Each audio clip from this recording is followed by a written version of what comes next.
In July 1914, 1 month before World War I began, the global banking system was collapsing, not from war, from its own failure. European banks had grown their deposits by 400%, while gold reserves increased only 80%. The math didn't work. They were insolvent. The London Stock Exchange froze. 50 countries faced simultaneous banking crisis. Banks were days from total collapse. Then, on August 4th, 1914, Britain declared war on Germany. And something remarkable happened. The banking crisis that should have destroyed the financial system overnight was suddenly solved. Gold requirements vanished, government guarantees appeared, emergency powers suspended all the rules, and the banks that were dying on August 3rd were rescued by August 5th. The war didn't disrupt the banks. The war saved them. Now here's what they don't teach you in history class. This wasn't a one-time coincidence. This was the pattern. World War II, same thing. Banks holding worthless Depression-era debt, about to collapse. War declared, banks rescued. Vietnam War, same pattern. Dollar collapsing under Bretton Woods, banks overextended. War escalates, crisis delayed. Iraq War, 1990. Petrodollar system threatened. War happens. Dollar saved. Iraq War, 2003. Same threat. Another invasion, every single time. Banks facing collapse. War declared within months. Banking system rescued, every single time.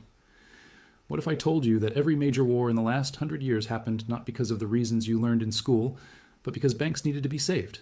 Not some banks, the entire global banking system. And war is how they do it. War justifies unlimited money printing. War allows bad debt to be swapped for government bonds.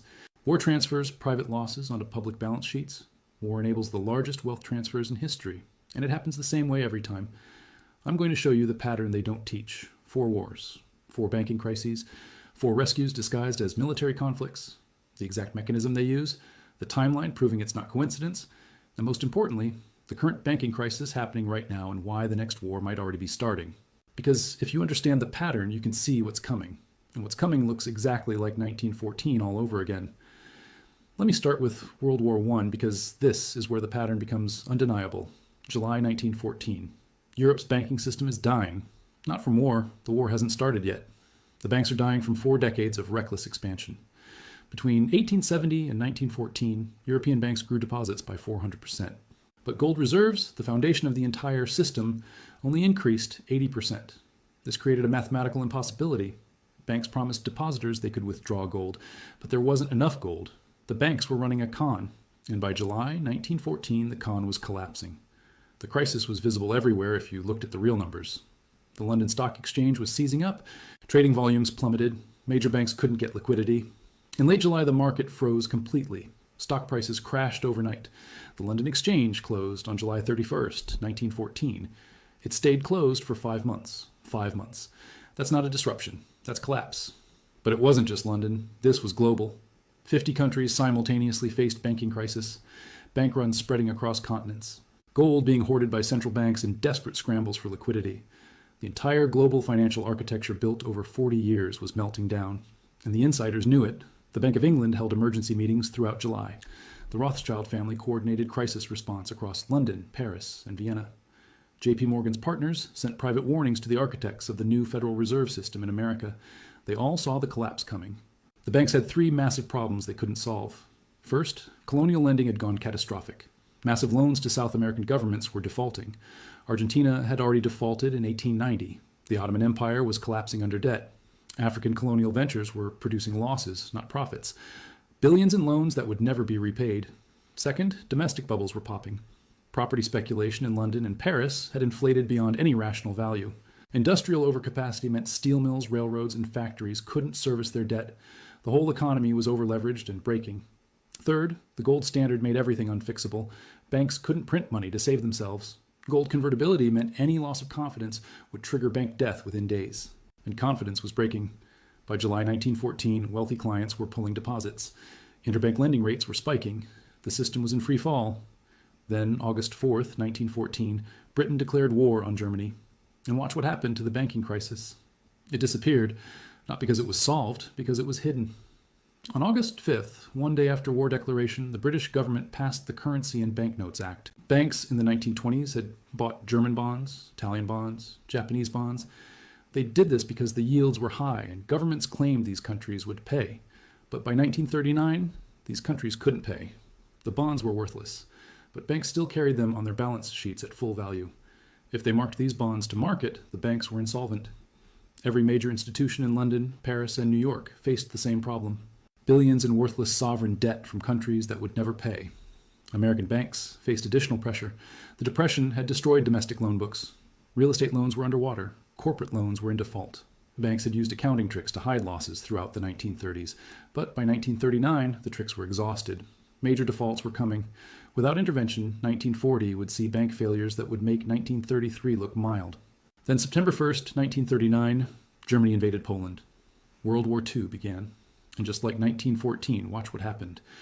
The crisis that threatened banks suddenly became a solution. Governments needed unlimited funds for mobilization. Banks suddenly became essential. The bad debt banks were holding could be restructured under war emergency powers. And the best part? All those sovereign bonds from Germany, Italy, and Japan that were about to default could now be reframed, not as reckless bank speculation, as enemy obligations that would be collected through post-war reparations. The transformation was immediate. The United States, though officially neutral until December 1941, began massive lending to Britain in 1939 and 1940. The Lend-Lease program, which started in March 1941, provided $50 billion to the Allies. Who provided this money? American banks. What did they get in return? Government-guaranteed loans backed by U.S. Treasury bonds. Banks swapped their bad Depression-era debt and worthless European sovereign bonds for U.S. government obligations that would be repaid through taxation. Britain did the same thing. British banks lent extraordinary sums to the government between 1939 and 1945. Where did banks get this money when they were supposedly insolvent in 1938? They didn't get new money. They swapped their bad existing loans for government war bonds. The war provided the mechanism to clean balance sheets. German banks absorbed government war bonds at preferential rates. French banks restructured their portfolios entirely under emergency powers.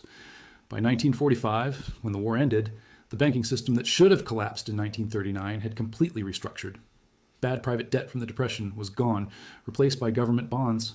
Worthless sovereign debt from Germany, Italy, and Japan was written off as war losses, not banking failures. The public absorbed the losses through inflation, taxation, and currency devaluation, and the banks emerged clean. J.P. Morgan's assets grew from $1.1 billion in 1939 to $2.5 billion by 1945. Bank consolidation accelerated. The weak banks that couldn't survive were absorbed by the giants. But here's the proof this was deliberate. The Bretton Woods Conference in July 1944. The war wasn't even over yet. Germany wouldn't surrender for another 11 months. But bankers and government officials met in New Hampshire to design the post-war financial system. Who was there? Harry Dexter White from the U.S. Treasury, John Maynard Keynes from Britain, and representatives from every major banking institution. They designed the post-war system while the war was still being fought. They created the International Monetary Fund, the World Bank, and the dollar gold standard that would govern global finance for the next 27 years. This wasn't post-war planning. This was pre-war design. The financial architecture of the post-war world was decided in 1944, which means the insiders knew how the war would end. They knew the banking system would emerge in control, because that was the point. World War II didn't just rescue banks from the Depression, it restructured global finance to ensure banking dominance for generations. 25 years later, they did it again.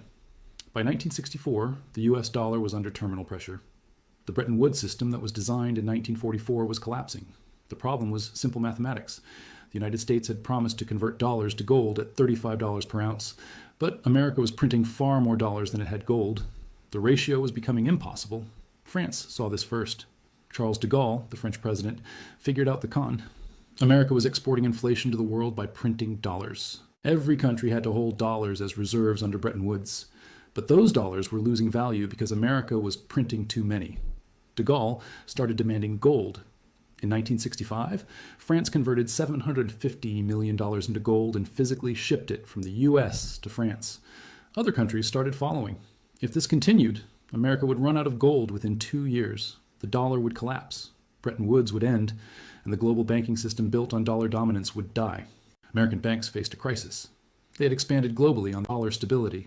If the dollar collapsed, trillions in international loans, sovereign debt, and corporate obligations would default. Banks couldn't survive a dollar crisis. They needed the dollar to remain stable, but they also needed the government to keep printing dollars. These two requirements were contradictory, unless there was a reason to print massive amounts of dollars that no one could question. The Vietnam War escalated in 1964.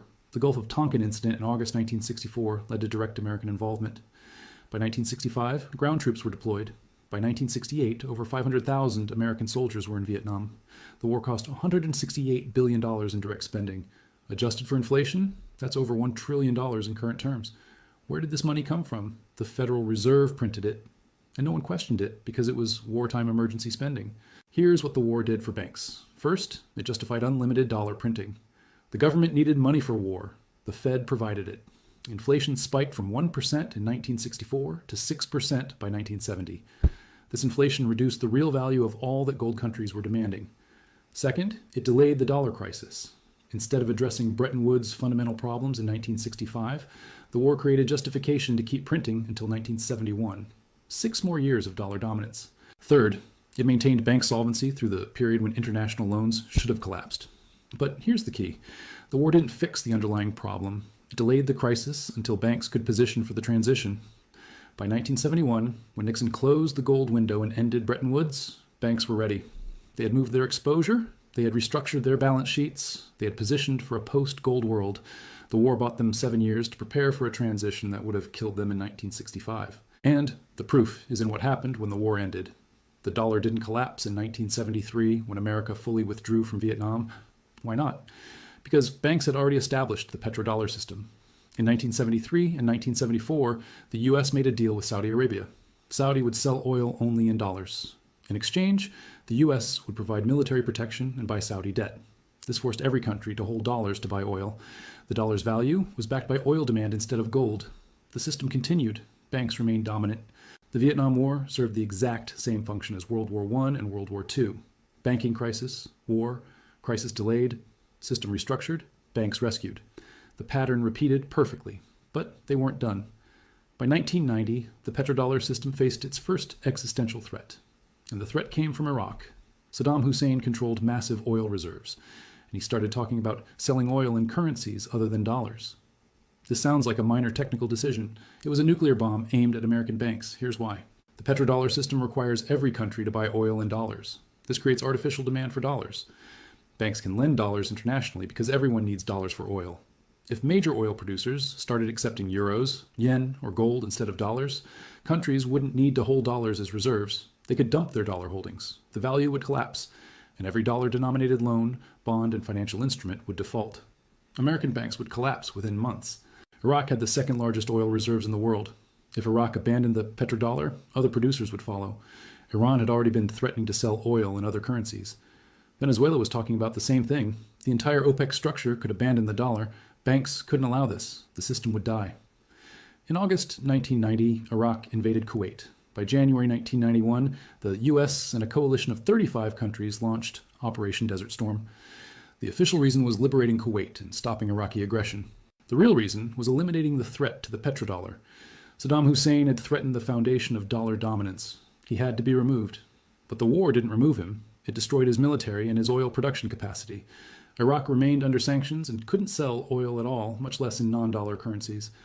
The 1991 Gulf War secured the petrodollar for another decade. But Saddam didn't learn.